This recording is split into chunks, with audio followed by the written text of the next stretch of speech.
again, and welcome back to Cape Cod Coins. I was able to make a recent trip to my local coin store and pick up several items that relate to my different areas of numismatic interest. So stick around and I'll show you what I picked up, and hopefully it'll encourage you to go out there and get new things, as well as potentially turn you onto a new area of coin collecting.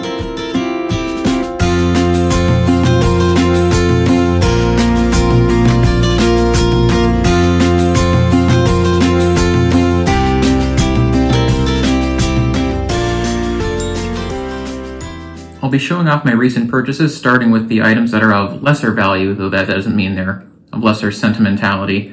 So the first thing I want to show off is something that's been a thorn in my side for a while now in terms of coin roll hunting.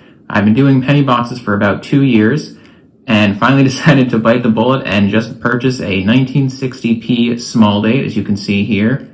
I found a handful of 60D small dates and large dates, as well as the 60p large date. But as I'm sure many of you have found, this 1960 small date is very tough to find, and it's been a thorn in my side trying to fill that spot in my Whitman folder.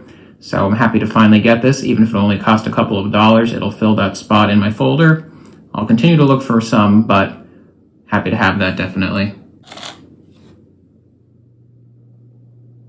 The next piece I picked up was this 1944 Belgian 2 franc piece, which was minted in Philadelphia by the American government to provide coinage for the Allied powers during and after the end of World War II.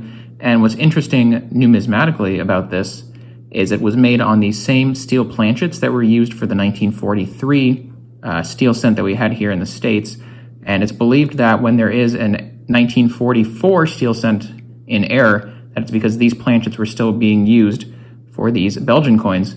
So a little bit of world history, American history, and numismatic history all rolled into one. I also was able to pick up a couple more Walking Liberty half dollars. When I began coin collecting, I was fortunate enough to inherit part of a short set that a late relative had started to put together. So over the last year or two, I've slowly started working in to fill the holes in the album that he was unable to complete. And I finished the short set, and I just finished working my way back through the 1930s. So I just picked up the 1929 San Francisco minted half dollar you see here, as well as the Denver next to it. And I try and do that every time I'm able to visit my coin shop, is just pick up the next one or two in the series that I'm missing. And now I only have 3 left before I hit the financial roadblock, that is the 1921s. So I'm not sure yet if I'm going to just save up and get those next, or kind of leapfrog those and fill in some of the 20s and 19s that are a little easier to obtain. But it's definitely a fun way to do the collection for me, is just slowly working my way back through what he was unable to complete, and just slowly and surely filling out that Dansko. So from here on out, the gloves are going to be put on, because I picked up a few town medals that are very nice, and while they may not be super valuable, I definitely don't want to ding them up because they look very pretty. So being Cape Cod Coins, I have to give some love to the island sometimes, particularly Martha's Vineyard. As you can see here, we have a Tisbury Tercentenary Town Medal that they made in 1971. The seal of Tisbury, Mass here on the back, the town seal. This is sterling silver, number 582, and just a really pretty design there. Toning's a little dark, but still beautiful, and I think that ships are always a great design element on coins and bullion, and I guess perhaps unintentionally, this ship and waves theme is something you're going to see continued here in the video in just a little bit. Continuing with the island theme, we have this absolutely stunning proof-like town medal from Oak Bluffs, incorporated in 1880 as Cottage City, but then changing its name in 1907 to Oak Bluffs. And this thing is freaking beautiful. As you can see here, this design around the rim is absolutely gorgeous. It's little houses and cottages that dot Ocean Park surrounding the gazebo bandstand here. You can see the frolicking revelers here around it. On the rim here, made out of 3/9 fine silver. Oh, I'm just going to flip that around. Yeah, 3/9 fine silver there. This coin is number 115.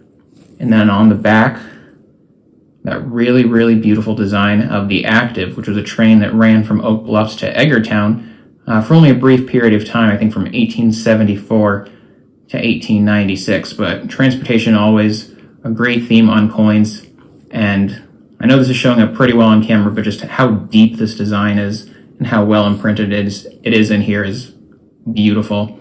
And like the Tisbury one, this metal was also struck in brass, but these silver ones are just so beautiful and have a nice weight to them, so I'm very happy to have picked this piece up. And continuing the nautical themes I mentioned before, we say hello to our ocean state brethren here with this Bicentennial Providence, Rhode Island town metal, cradle of our American navies you can see there. Again, another wonderful maritime ship theme. And then on the reverse, little plane, RI-76. Not sure if that's a mint mark down there. One difficult thing about town metals like this is that there's very little information online. Even dedicated exonumia sites don't always have exactly what you're looking for. I was looking on Numista for these, and sometimes you'll find something where half of the design, in this case, what I would call the obverse here, I found on other metals that were struck, but nothing that matches the reverse that you see here. And like that Tisbury one, this is also struck in sterling silver, but has wonderful toning that isn't quite showing up here, but I think it's still a lovely design, and I hope that's coming through. Coming back to more recognizable coins, I also picked up my very first Morgan silver dollar, an 1892 O. The reason this is my very first and I haven't started sooner is that I very much have a completionist mindset with coin collecting, whether for better or worse. So I really don't like starting a new set if I know I won't be able to finish it. And Morgans are definitely an expensive hobby to get into. So I picked up this one with the idea that we'll either go into a US typeset that I'll start in the future, or another idea that I saw online that I thought was pretty interesting is that earthier sets are very popular. So someone should start doing a centenary birthier set. So for me, that would be 1892. And I decided let's start here with the big one, the dollar coin. I know the half dollars are more expensive, I think, for 1892. But it's a good piece to pick up. Looks really nice. I can see why a lot of people like this design. And I don't know, maybe it'll spark something. Maybe I'll pick up more Morgans in the future. And the final coin I picked up, definitely the one I've had my eye on for a long time, is the commemorative Pilgrim Tercentenary half dollar. And this thing is absolutely stunning in hand. Really, really gorgeous deep strike on this. And then you flip it over, and this ship and those waves just absolutely pop off the fields there. And I picked up a Concord Lexington commemorative half a little while ago in circulated grade, and I was definitely planning to get this one in a circulated grade.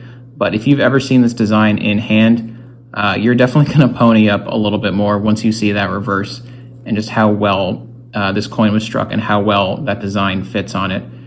So I know the commemorative series has some really, really, really cool designs. Some of them are prohibitively expensive, but it's definitely a series that I'm going to keep my eye on in the future. And if I pick any more up, I'll definitely show it off to you guys here. I hope you enjoyed this numismatic showcase. We had circulating coinage, commemorative coins, a foreign coin, and some town metals, a little bit of something for everyone.